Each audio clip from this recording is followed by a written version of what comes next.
Homer's Odyssey, the greatest pigeon story ever told, an epic rooftop rivalry, and the Regent Park race of the century by David Wayne Blackmore.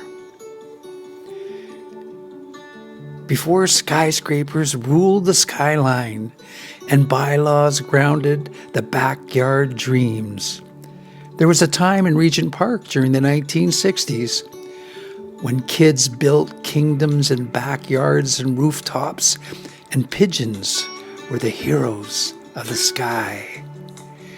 This is the tale of Homer, a homing pigeon with warbird blood, a nose for home, and a heart as big as the Don Valley.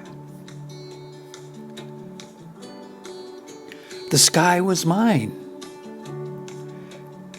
I'm a pigeon, and before the towers grew taller than dreams, before television screens blinked kids indoors, and bylaws declared our kind a health hazard, back when the backyards and rooftops of Regent Park were peppered with pigeon coops like fortresses in the clouds, and neighborhood kids ruled them like mini emperors in rubber boots.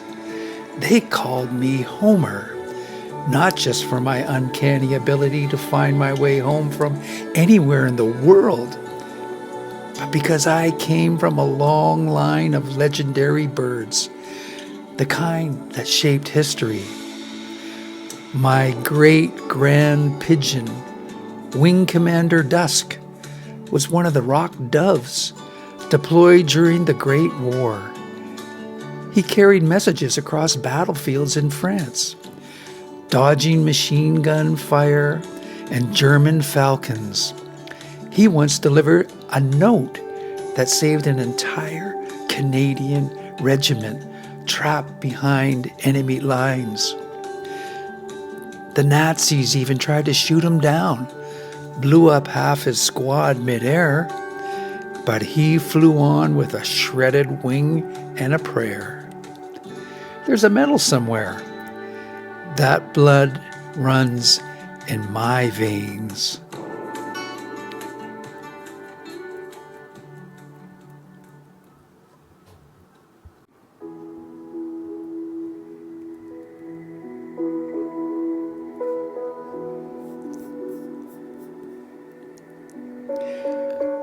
Moose's Coop.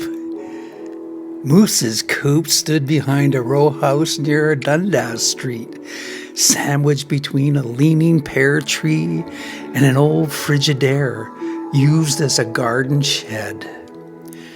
The coop was homemade, wooden slats nailed together by stubborn love, patched with tin chicken wire and the occasional hockey stick blade. It always smelled of sawdust, old newspapers, and us pigeons. Feathers droppings, grit feed, like the belly of a barn. And always the cooing. A sound, soft, conversations rolling through the air like a lullaby from a feathery choir that never slept. Moose, my boy, was all elbows, scabs, and imagination. Quiet in the classroom, but legendary in the alleyways. He could name every breed by tail shape and wingspan. He had the best eye for colors, too. You should have seen his face light up when one of the hens popped out a peach-colored puffball, like he just discovered gold in a bird bath. There were fantails, all flounce and fluff, tails like fans in a parade, rollers who spun like tops midair just to show off, and tumblers who flipped backwards like acrobats. But I was a Homer, a purebred navigator built for distance, guts, and grit. Across the alley was Marshmallow, chubby, loud, walked like his pants were always falling down. But his coop, serious, painted blue with lightning bolts. He even had a plastic eagle nailed to the roof, like some kind of warning to the skies. His bird, a brute named Cyclops, one eye darker than the other, like a fighter pilot with something to prove. Cyclops wasn't just fast, he was flashy. When he flew, it looked like he was punching the wind. Marshmallow bragged nonstop. Fastest bird east of the dawn, he'd crow. Could outrun a bullet train if it had wings. Then came the bet. It was a sticky summer day, the kind where the air clings to feathers and even the ants look sluggish. Spirits were high. Toronto had just won the Stanley Cup. Who knew it would be the last time, eh? And the whole city was riding the wave. We were watching the flocks loop above the yards when Marshmallow puffed out his chest. I bet Cyclops can beat your Homer from anywhere, he said to Moose. Moose raised an eyebrow. Anywhere? Scarborough. Moose grinned. Done.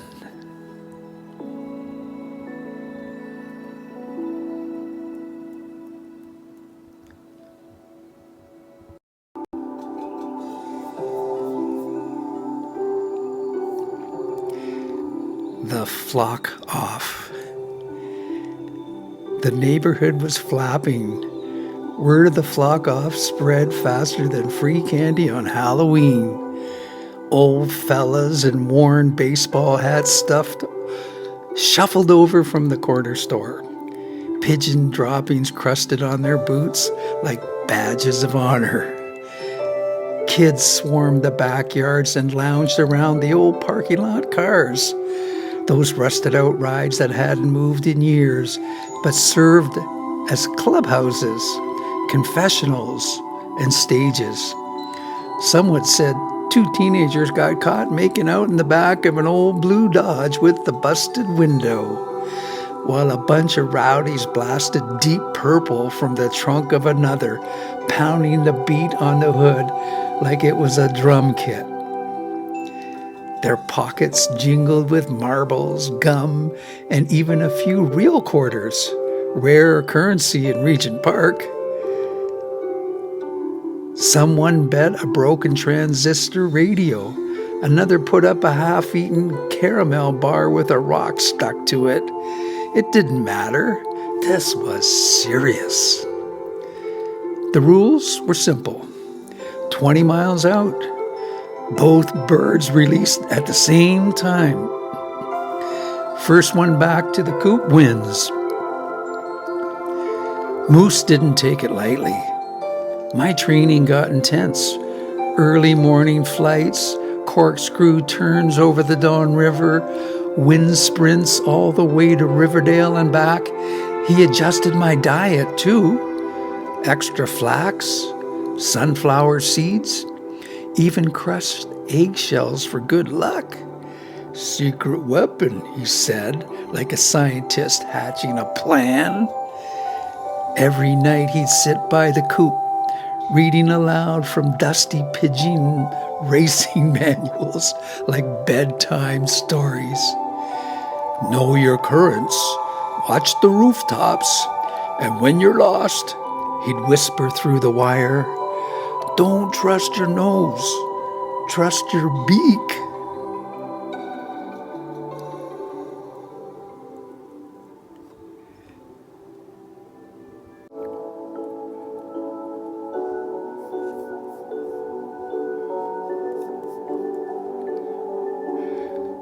Race day.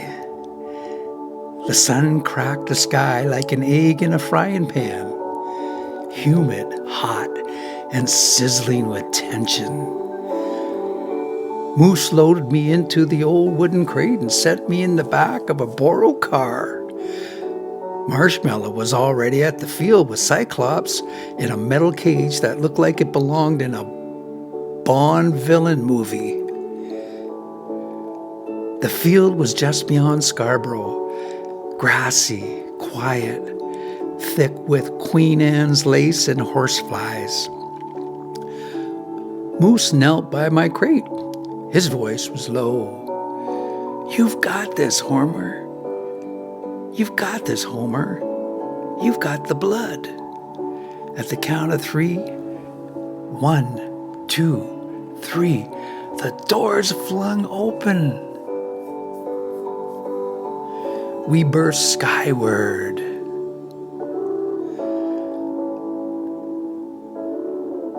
Odyssey in the air. The wind hit hard, hot and choppy like soup in a blender. Cyclops tore forward like a bullet, wings slicing air with brute force. He was fast, no doubt, but I wasn't flying with muscle. I was flying with memory. I banked left, rising higher. Below me, Scarborough Bluffs, stretched like the edge of the world, tumbling down to meet Lake Ontario. We soared across open water, just 2 specks in the sky above the glittering waves. I caught a gust over the lake and let it lift me like an old hymn. Cyclops, thick with pride, stayed low and started working against the wind. Rookie mistake. As we neared the shoreline, the balmy beach club came into view. Rowers were cutting across the water in long shells, their oars catching the sun. A few of them spotted me and raised their hands in salute, shouting something I couldn't hear, but I felt it. That was all the push I needed. I banked sharply to the west, hugging the coast, riding thermal drafts curling up from the boardwalk like invisible escalators. The warm air shot me forward. Cyclops tried to keep up, but was flapping against the breeze like he was fighting a broomstick. We passed Cherry Beach, skimming over dogs, chasing sticks, and a few sunbathers looking up in surprise. Beyond that, the Hearn generating station loomed. Half-built and humming, you could smell the rust and concrete, Toronto's industrial heartbeat. To the left, cranes and bulldozers marked the birth of something new, the early bones of the Leslie Street spit, pushing out into the lake like a defiant finger.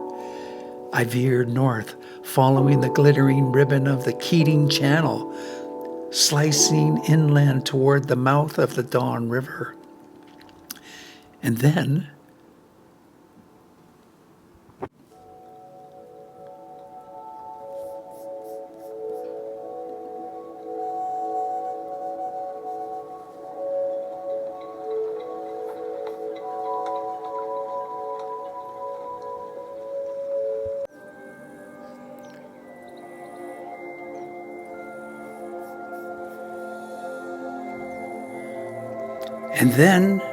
confusion.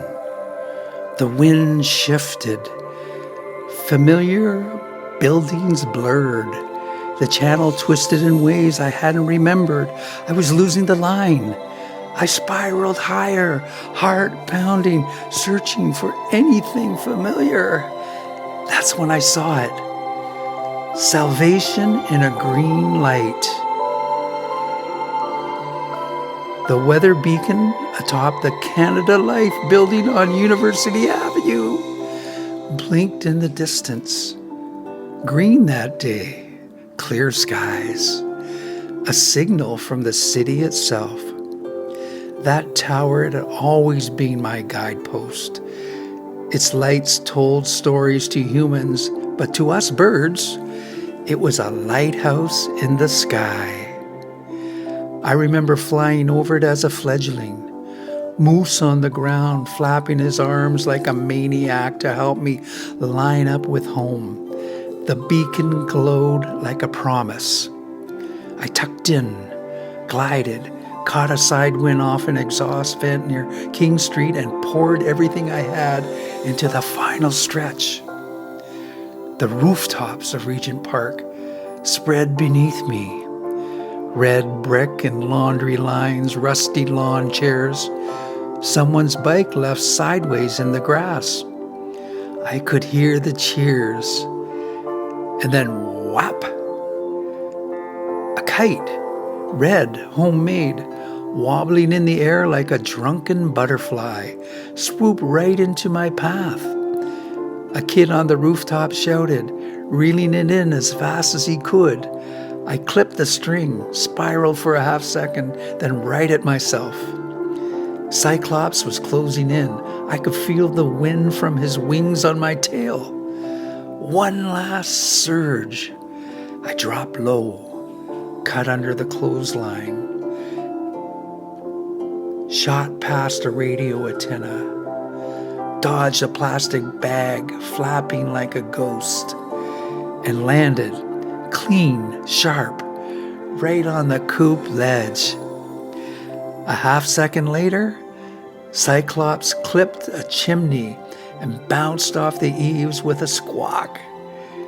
The yard erupted.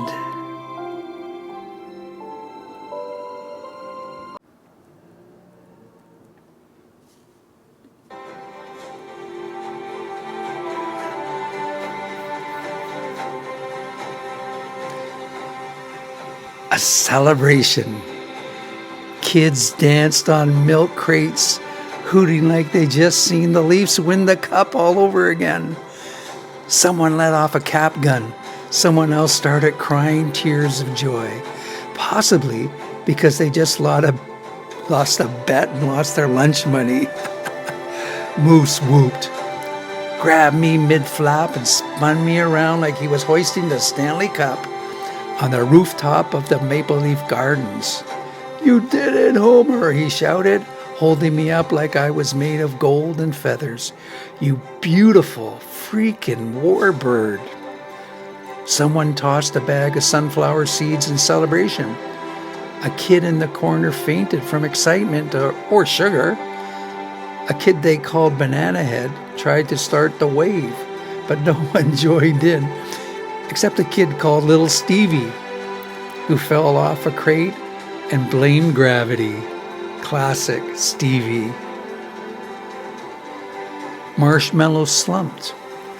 Cyclops still panting beside him, feathers askew like he'd just flown through a clothes dryer. Then, with the grace of a sore loser pretending to be noble, he pulled a soggy Twinkie from his pocket and handed it to Moose. "Double or nothing next year," he muttered, kicking at a pigeon dropping with his running shoe. Moose took the Twinkie like it was a royal offering. "You're on," he said, already peeling it open. Kings of the sky. The coops are mostly gone now, replaced by high-rises, bylaws, and pigeons no one looks at twice, just part of the background like park benches and bad traffic. But back then, we were kings of the sky. Back then, kids built dreams from wood scraps and chicken wire. They raised birds and learned about flight, feathers, weather, guts, and love.